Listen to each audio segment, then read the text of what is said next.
Nathan Carter was feeling invincible, dressed in a tailored suit, carrying a sleek leather briefcase, and sipping on a glass of pre-flight champagne. He exuded the aura of a man who had made it. A successful venture capitalist from San Francisco, Nathan had always prided himself on his ability to read people. He was a frequent first-class flyer, accustomed to the luxuries of high society and the unwritten rules of exclusivity that came with it. The flight from New York to Miami was just another routine trip. He had sealed a lucrative deal earlier that morning and was ready to unwind, perhaps indulge in a conversation with a like-minded traveler, someone who understood wealth, power, and prestige.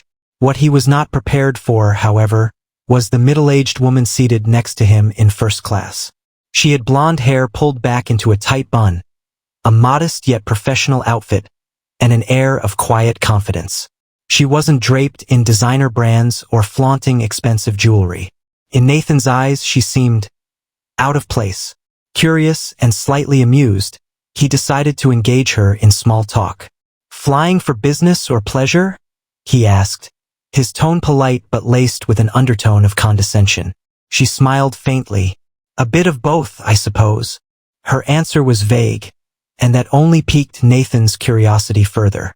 "Let me guess. You work in corporate HR, maybe?" He chuckled. "Or are you one of those consultants who claim to have all the answers but have never actually run a business?" She turned slightly to face him, her blue eyes calm and composed. "Something like that," she replied simply. Nathan took another sip of his drink and smirked. "Well, let me tell you something. First class is an interesting place. You meet two types of people here, those who've earned their way in and those who got lucky. I can usually tell who's who." The woman raised an eyebrow but said nothing. Encouraged by her silence, Nathan continued. "Take me, for example. I built my business from the ground up. I didn't inherit wealth or get handouts. I hustled, took risks, and made smart investments. And here I am, enjoying the fruits of my labor." He glanced at her outfit again before adding, "And then there are those who just happen to find themselves here, riding on someone else's coattails." She let out a soft chuckle, shaking her head slightly. "You certainly have strong opinions." Nathan leaned back in his seat, pleased with himself. He had met plenty of people in first class who tried to flaunt status they hadn't earned. He assumed this woman was one of them, perhaps the wife of a wealthy businessman or an executive with a minor role in some mid-tier company. Someone who didn't truly belong in his world. As the flight attendant came by to offer dinner options, Nathan barely glanced at the menu before ordering the filet mignon. He gestured towards his seatmate. "And for the lady?" he asked with exaggerated politeness. She smiled at the flight attendant. "The same, please." Once the attendant moved on, Nathan turned back to her. "I didn't catch your name." She extended her hand. "Pam." He shook it, still clueless. "Nice to meet you, Pam. I'm Nathan. What do you do?" She hesitated for a moment, then replied, "I work in government." Nathan rolled his eyes playfully. "Ah, a bureaucrat. Figures. Let me guess. You oversee some office that hands out grants or processes paperwork." Pam simply smiled. "Something like that." Nathan chuckled. "No offense, but I've always found government work to be a bit uninspiring. No real competition, no real stakes. It's a world where people play it safe and collect a paycheck. Nothing like the private sector, where only the smartest and most driven succeed." Pam tilted her head slightly. "That's an interesting perspective." Nathan leaned in, emboldened by the ease of the conversation. "Listen, Pam, if you ever get tired of government work and want to see what real success looks like, let me know. I could always use someone with a strong work ethic in my company." He smirked. "Of course, you'd have to start at the bottom." Pam chuckled again, shaking her head. "That's very generous of you." Nathan lifted his glass in a mock toast. "Just trying to help. After all, connections are everything." At that moment, the flight attendant returned with their meals. As Nathan cut into his steak, he felt a deep sense of satisfaction. He had dominated the conversation, asserted his superiority, and, in his mind, put this woman in her place. What he didn't know What he was about to learn in the most humiliating way possible was that he had just spent the past 20 minutes belittling one of the most powerful figures in the country. Pam Bondi wasn't just some government worker. She was the United States Attorney General, appointed by none other than President Donald Trump. And soon, Nathan Carter would come to regret every word he had just spoken. Nathan continued his meal, completely unaware of the ticking time bomb he had just set for himself. The conversation with Pam had been amusing, if not a little too easy. He had met plenty of people who didn't belong in first class, trust fund kids, lucky lottery winners, and, of course, bureaucrats who milked the system for cushy government jobs. Pam Bondi, in his mind, was one of them. As the flight progressed, Nathan leaned back, ready to enjoy a movie.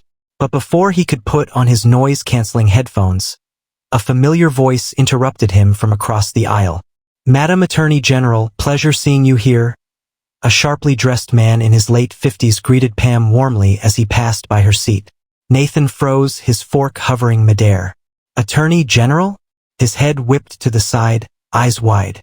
Pam Bondi smiled politely and shook the man's hand. "Likewise, Jim. Headed to Miami for the summit?" "Yes, looking forward to your keynote address," Jim replied with an approving nod. "I'll be in the audience." "Appreciate that," Pam said, her voice steady and professional. Nathan felt his heart drop into his stomach. This couldn't be real. Pam Bondi, the Attorney General of the United States? His mind scrambled for a logical explanation. Maybe it was a joke. Maybe she just had the same name. Maybe, before he could process further, another voice chimed in from a few rows ahead. "Ms. Bondi, I just wanted to say, I really respect the work you're doing in the Justice Department. We need more strong leaders like you." Pam nodded graciously. "That's kind of you to say, thank you." Nathan's face turned ashen. The realization hit him like a freight train. He had just spent the past half hour condescendingly lecturing the sitting Attorney General of the United States, Donald Trump's top legal officer, about success, power, and earning one's place in the world. His stomach twisted into a knot. Pam turned to him with that same composed smile. "Nathan, was it?" He swallowed hard. Why yeah." She rested her hands in her lap and tilted her head slightly. "You were saying something earlier about real success?" Nathan could feel sweat forming on the back of his neck. I was just making conversation," he stammered. Pam nodded, clearly enjoying his discomfort. "Of course." Nathan tried to recover. I didn't realize who you were." Pam waved a hand dismissively. "Oh, no worries. Happens all the time." Nathan forced a nervous chuckle. I mean, no offense, but you didn't exactly say who you were." Pam gave him a knowing look. "I didn't need to." Nathan sank back into his seat, his entire ego deflating in real time. The first-class cabin felt unbearably small now. Just minutes ago, he had felt like a king, lecturing a mere government worker about the nature of success. Now, he realized he had been talking down to a woman who had argued in front of the Supreme Court, led high-profile prosecutions, and had direct access to the most powerful office in the world. His mind raced, searching for damage control. Should he apologize? Play it off as a joke? Compliment her work? Before he could decide, Pam took a sip of her wine and leaned in slightly. "You know, Nathan, you were right about one thing." He blinked. "I was." She nodded. "Connections do matter." Nathan felt his mouth go dry. "Especially," she continued, "when you never know who you might be sitting next to." Silence stretched between them. Pam smiled, then turned her attention back to her meal as if nothing had happened. Nathan, on the other hand, had never felt smaller in his entire life. Nathan's mind was in turmoil. Every arrogant word he had uttered replayed in his head like a bad movie. His bravado had vanished, replaced by the slow, suffocating realization of his mistake. Pam Bondi, the United States Attorney General, was sitting right next to him, casually enjoying her steak while he squirmed in silence. He wanted to disappear. He glanced around the first-class cabin, suddenly hyper-aware of the other passengers. Had they heard their conversation? Did they know how badly he had embarrassed himself? Nathan stole a glance at Pam, who seemed unfazed, as if their exchange had been nothing more than idle chit-chat. That somehow made it worse. If she had snapped back at him, he could have defended himself, maybe turned it into playful banter. But she had let him talk himself into a hole, only to drop the truth on him when he least expected it. The worst part? She wasn't even being vindictive. She didn't need to be. Nathan cleared his throat, trying to summon some semblance of control. So, Madam Attorney General, he said, forcing a chuckle. I have to admit, I wasn't expecting that. Pam looked at him with mild amusement. That much was obvious. He let out a nervous laugh. Yeah. Well, in my defense, you didn't exactly introduce yourself. Pam shrugged. I didn't think I had to. Besides, I was enjoying your perspective on government work. Nathan winced. Yeah, about that, no hard feelings, right? Pam's smile didn't waver. Nathan, I meet all kinds of people in my line of work. Some underestimate me, some overestimate themselves. It's nothing new. That stung. Nathan tried to salvage the conversation. I guess I should say, I respect what you do. Public service isn't easy. And, obviously the Attorney General's job is pretty important. Pam arched an eyebrow. You don't say? Nathan cursed internally. He was making things worse. He needed to shift gears. Listen, I'll be honest. I let my assumptions get the best of me. That was unfair of me. I misjudged you. Pam took a sip of her wine, giving him a moment to stew in his awkwardness. It takes a certain level of self-awareness to admit that, she finally said. Nathan exhaled, relieved. Yeah, well, I'm not always a complete jerk. Pam chuckled. Good to know. A brief silence followed. Nathan took the opportunity to reassess the situation. He had already embarrassed himself, but maybe, just maybe, he could turn this into a learning experience. Can I ask you something? He said after a moment. Pam nodded. Go ahead. You've worked with some of the most powerful people in the country. What's the biggest mistake you see people like me make?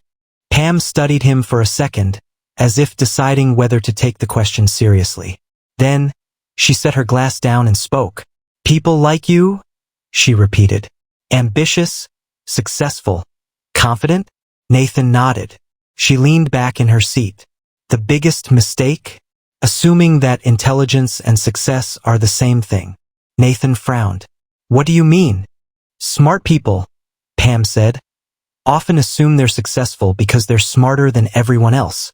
But in reality, success isn't just about intelligence. It's about timing, resilience, and, yes, connections. You could be the smartest person in the room, but if you don't respect the people around you, you'll eventually hit a wall you can't climb over. Nathan absorbed her words, feeling an unexpected pang of humility. I never thought about it that way, he admitted. Pam smiled. I figured. Nathan let out a deep breath. This flight had taken an unexpected turn. He had boarded the plane feeling like a king, only to be brought back down to earth, hard. But maybe, just maybe, that was exactly what he needed. Nathan stared at the ice cubes swirling in his glass, Pam's words echoing in his mind. He had spent years believing that his intelligence had paved his way to success. But was it really just intelligence? Or had he, like so many others, benefited from circumstances he hadn't fully acknowledged? He cleared his throat. Pam, Madam Attorney General. Pam waved a hand dismissively. Pam is fine. Nathan nodded quickly. Right? Well, Pam, I have to admit, I've never really thought about success the way you just explained it. Pam smirked. I find that a lot of people don't, at least not until they're forced to. Nathan chuckled dryly. Yeah, this flight is definitely forcing me to. Pam gave him a knowing look but said nothing. The silence that followed wasn't awkward, it was introspective. For the first time in a long time, Nathan wasn't thinking about the next business deal or how to outmaneuver a competitor. He was thinking about himself, his attitude, his blind spots, and most importantly, how others might perceive him. After a moment, he spoke again. I didn't always have money. Pam looked mildly surprised. No, Nathan shook his head. Grew up in a small town in Indiana. My parents ran a diner. We weren't poor, but we weren't exactly living in luxury either. I worked at the diner every summer, saved up for college, and eventually built my first startup. He exhaled, thinking back to those early days. It wasn't easy, but I always believed I was the smartest guy in the room. I thought if I worked harder and made better decisions than everyone else, I'd make it. Pam listened intently, not interrupting. I guess somewhere along the way, Nathan continued, I started believing that my success meant I had all the answers, that people who weren't in first class just weren't working as hard or weren't as smart. He let out a self-deprecating laugh. And then I run into you, someone who has probably worked harder than I ever have, in ways I can't even imagine, and I go and make a complete fool of myself. Pam tilted her head slightly. Nathan, the fact that you're even reflecting on this says something. He let out a short laugh. Yeah? And what's that? That you're capable of growth, she said simply. Most people in your position would just brush this off, double down on their beliefs and move on. But you're actually thinking about it. That's rare. Nathan let that sink in. Pam continued, success has a way of creating blind spots. When you're winning, you stop questioning yourself. You assume that because you got here, you must have done everything right. But no one is immune to bad assumptions, even the smartest guy in the room. Nathan sighed. Yeah, I'm definitely learning that lesson the hard way. Pam chuckled. Better here than somewhere that really matters. Nathan raised an eyebrow. Like where? Pam leaned forward slightly. Imagine walking into a negotiation thinking you're the smartest person there, underestimating the other side, and losing everything because of it. Nathan winced. That would be bad. Or, Pam continued, imagine making an enemy out of someone who could have been your biggest ally, just because you assumed they weren't worth your time. Nathan swallowed hard. He could think of a few times when he might have done just that. Damn, he muttered. This might be the most important conversation I've had in years. Pam smiled. First-class tickets come with perks. Nathan laughed, shaking his head. Well, Pam, I don't know if I'll ever live this moment down, but I'm glad it happened. Pam lifted her wine glass slightly. So am I. Nathan hesitated, then lifted his glass in return. To learning lessons the hard way. Pam clinked her glass against his. The best way. As they both sipped their drinks, Nathan felt something he hadn't expected when he boarded this flight. Genuine respect for someone he had completely underestimated. As the plane cruised through the sky, Nathan found himself feeling something he hadn't in a long time. Humbled. It wasn't the kind of humility that came from failure or public embarrassment, but the kind that comes when a person finally realizes they don't know as much as they thought they did. PAM Bondi had unraveled his assumptions in the most effortless way possible, by simply letting him talk himself into a corner. And she had done it with grace without rubbing it in. That, Nathan realized, was the mark of a true professional. So, Pam said after a moment, setting her glass down, now that you've had this little epiphany, what are you going to do with it? Nathan smirked. That's a lawyer's way of asking, did you actually learn anything? Pam chuckled. Something like that. Nathan exhaled, running a hand through his hair. I think I need to rethink how I approach people. I've spent years assuming I could size someone up in a few seconds, that I knew exactly where they stood in the hierarchy of success. But clearly, I have a lot to learn. Pam nodded approvingly. That's a good start. He tapped his fingers on his armrest.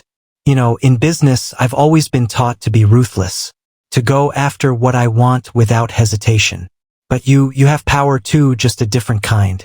And yet, you don't act like you're above people. Pam shrugged. Power isn't about proving you have it. It's about knowing when to use it. Nathan absorbed that. That's actually profound. She smirked. I try. He laughed, shaking his head.